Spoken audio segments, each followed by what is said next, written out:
इस वीडियो के माध्यम से आज हम आप लोगों को बिहार बोर्ड वर्ग 7 प्रश्नावली 1.2 का प्रश्न संख्या 8 से बताने वाले हैं। पिछले वीडियो में हमने प्रश्न संख्या 7 तक देख लिया। अगर आपने मेरा पिछला वीडियो नहीं देखा है तो आई बटन में आपको लिंक मिल जाएगा, वहां से जाकर के देख लीजिए। तो यहाँ देखिए प्रश्न संख्या 8 में क्या कह रहा है। प्रश्न संख्या 8 कह रहा है निम्नलिखित सारणी को पूरा करें। ये जो सारणी दिया हुआ है यानी कि खाली जगह को क्या करना है, भरना है। तो चलिए इनको समझते हैं हम अपने कॉपी में।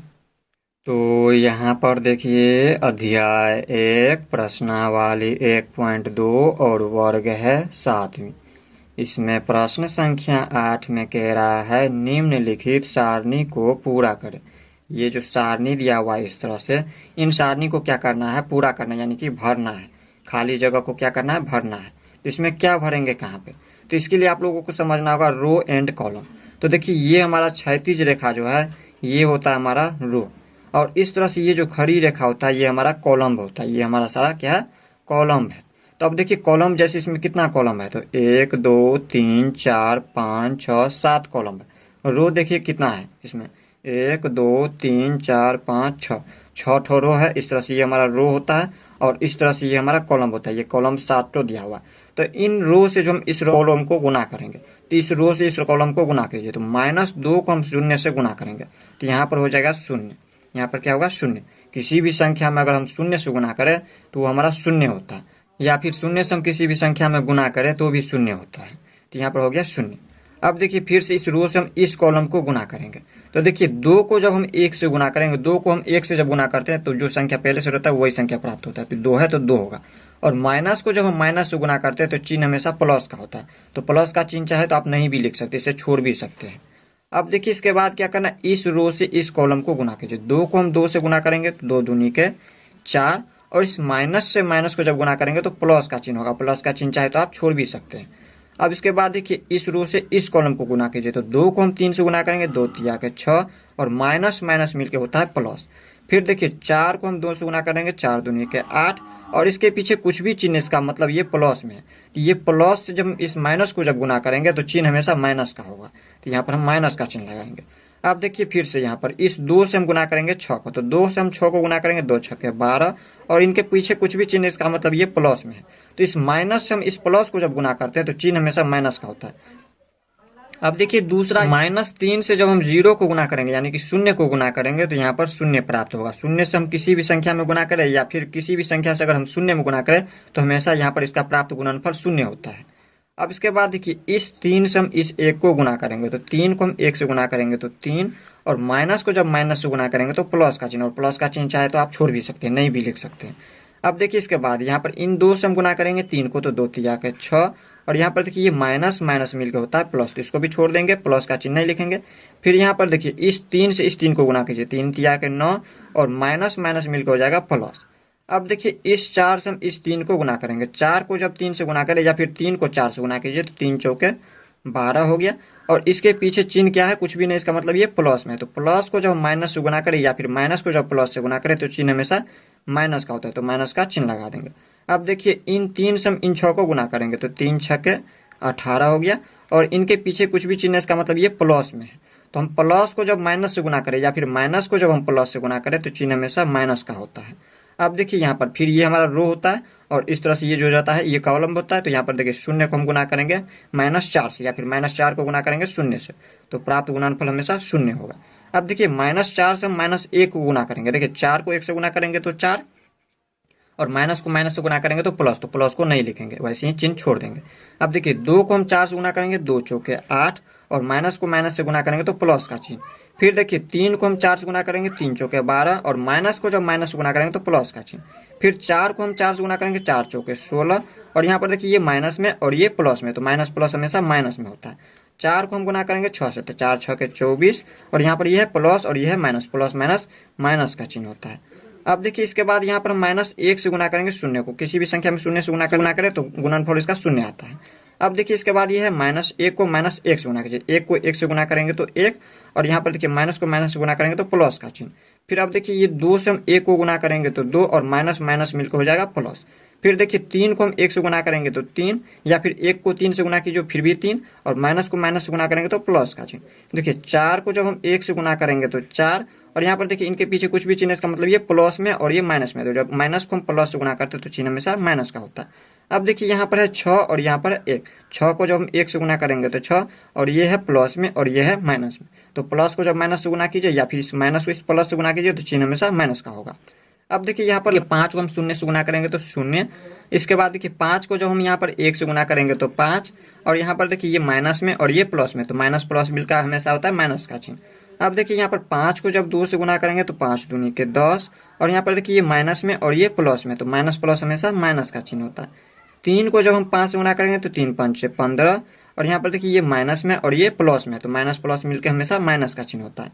और इसके बाद देखिए 4 को हम 5 से गुना करेंगे, 4 पंचे के 20, और यहाँ पर देखिए ये भी हमारा प्लस में कुछ भी चिन्ह, इसका मतलब पीछे में, तो ये प्लस में है और ये भी प्लस में है, तो प्लस प्लस हमेशा प्लस होता है। प्लस को जब प्लस से गुना करते हैं तो प्लस का चिन्ह होता है। 6 को जब हम यहाँ पर 5 से गुना करेंगे, 6 पंचे के 30, और यहाँ पर देखिए ये भी प्लस में और ये भी प्लस में, तो चिन्ह हमेशा प्लस का होगा। तो इस तरह से आप लोग प्रश्न संख्या 8 को समझ गए होंगे। अब हम देख लेते हैं प्रश्न संख्या 9 को।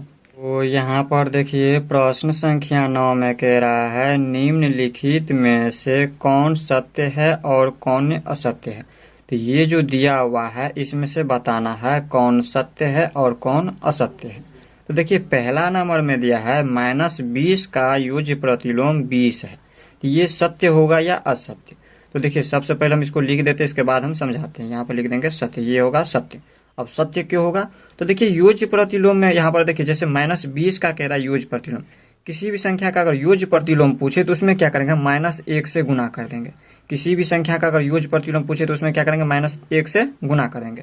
तो देखिए 20 का कह रहा है युज्य प्रतिलोम, तो -20 को हम -1 से गुना कर देंगे। तो देखिए 20 को जब हम 1 से गुना करेंगे तो 20, और माइनस को जब माइनस से गुना करेंगे तो प्लस। तो यहाँ पर देखिए क्या कह रहा है, -20 का युज्य प्रतिलोम 20 है। तो यहाँ पर देखिए जब देखिए यहाँ पर हमने -20 को जब यहाँ पर युज्य प्रतिलोम किया यानी कि -1 को गुना किया तो यहाँ पर 20 प्राप्त हुआ, तो ये हमारा सत्य होगा। अब देखिए दूसरा नंबर में है किसी पूर्णांक का युज्य प्रतिलोम प्राप्त करने के लिए उसमें 0 से गुना करते हैं, ये हमारा असत्य होगा। अब असत्य क्यों होगा, तो पहले इसको लिख देते हैं, ये हमारा असत्य हो जाएगा।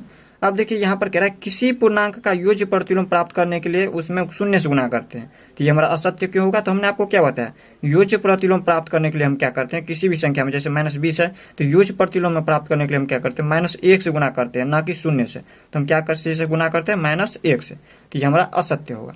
अब देखिए तीसरा नंबर में दिया है -5 ऋण पूर्णांकों का गुणनफल धन पूर्णांक होता है, तो ये हमारा होगा असत्य। अब असत्य क्यों होगा, असत्य।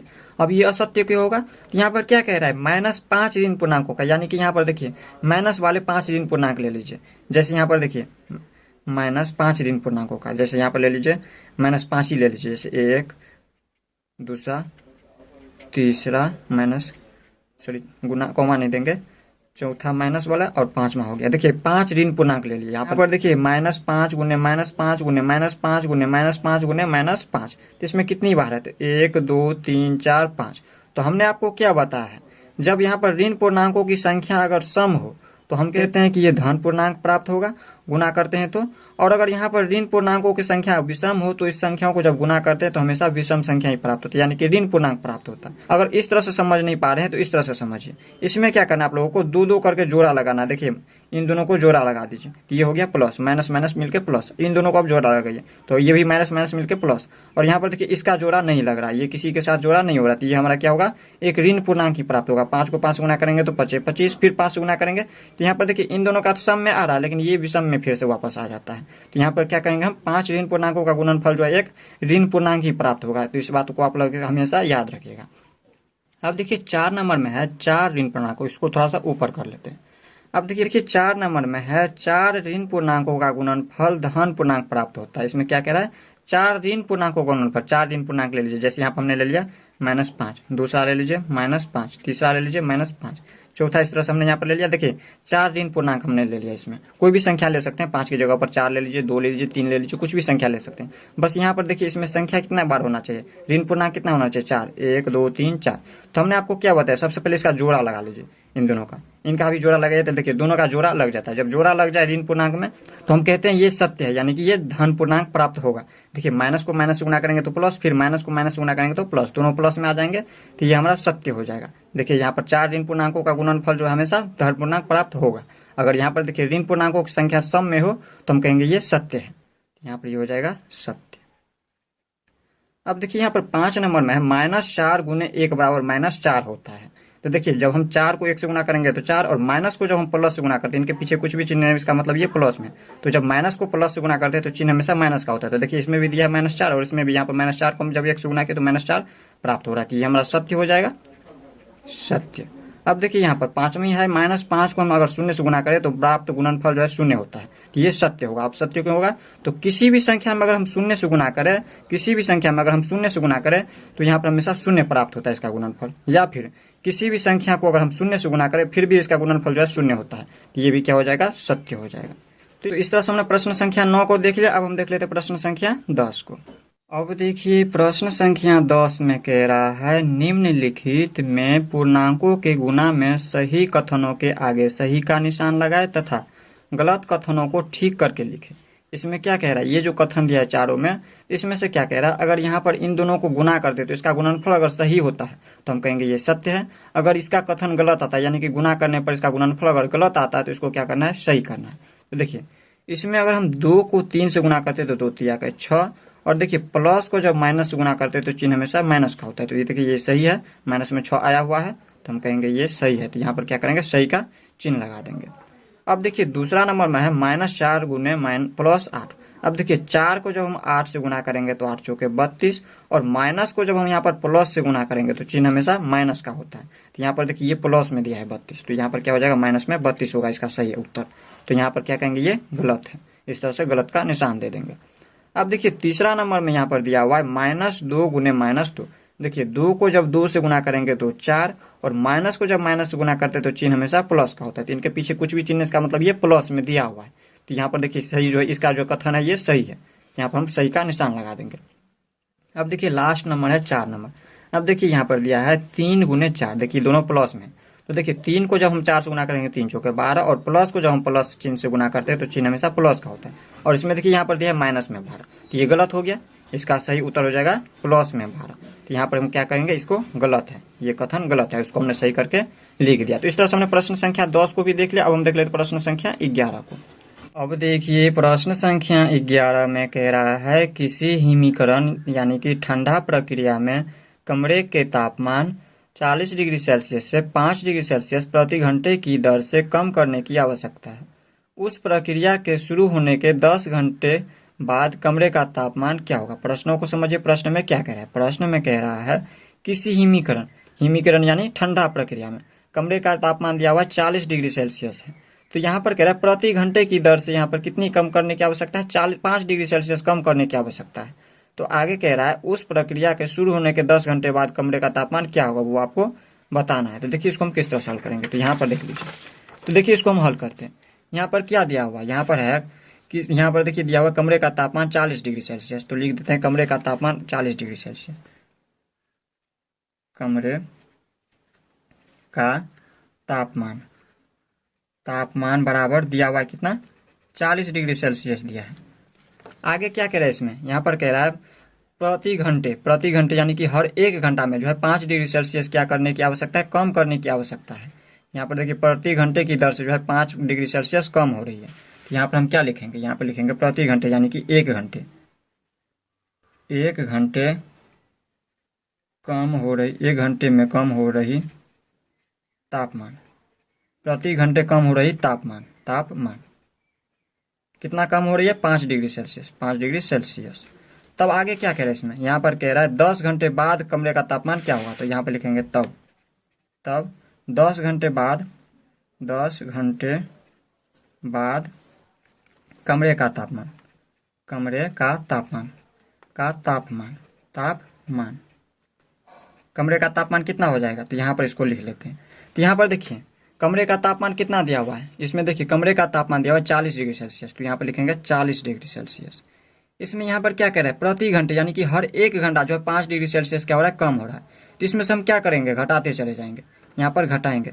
घटाएंगे कब तक? तो 10 घंटे बाद तक। तो यहाँ पर हम क्या करेंगे इसमें, तो यहाँ पर देखिए, यहाँ पर है प्रति घंटा जो है 5 डिग्री सेल्सियस जो है कम हो रहा है, यानी कि घटा रहे हैं। अब यहाँ पर 10 घंटे बाद कमरे का तापमान पूछ रहा है, तो यहाँ पर हम क्या करेंगे, 5 को हम 10 से गुना कर देंगे। यहाँ पर 10 से हम क्या करेंगे, गुना कर देंगे। अब इसको गुना करेंगे तो देखिए इसका उत्तर क्या होगा। देखिए 10 घंटे बाद कमरे का तापमान क्या होगा, तो देखिए 40 है, तो 40 घटाओ, घटाओ का चिन्ह। देखिए 5 को हम गुना करेंगे 10 से, तो 5 को 10 से गुना करेंगे, 5 दहन के 50, ये हो जाएगा 50। अब देखिए इसमें से हम घटाएंगे, तो घटाएंगे किस में से, 40 में से 50 घटेगा नहीं, तो 50 में से हम घटाएंगे 40 को, तो 50 में से हम 40 को घटाएंगे तो यहाँ पर हो जाएंगे 10। और 50 के पीछे चिन्ह क्या चीज़ का लगा है, माइनस का, तो यहाँ पर माइनस का चिन्ह लगा देंगे। और ये सेल्सियस डिग्री में है, यहाँ पर डिग्री सेल्सियस है, तो डिग्री सेल्सियस लगा दीजिए। तो यहाँ पर क्या पूछ रहा था, पूछ रहा था 10 घंटे बाद कमरे का तापमान क्या होगा। तो यहाँ पर देखिए 10 घंटे बाद कमरे का तापमान जो है यहाँ पर -10 डिग्री सेल्सियस होगा। तो यही हो गया इसका उत्तर। तो इस तरह से हमने प्रश्न संख्या 11 तक इस वीडियो में देख लिया। वीडियो लंबा होने के कारण हम वीडियो को यहीं पे एंड करें। नेक्स्ट वीडियो लोग इनसे आगे देखेंगे, तो मिलते हैं नेक्स्ट वीडियो में, तब तक के लिए गुड बाय।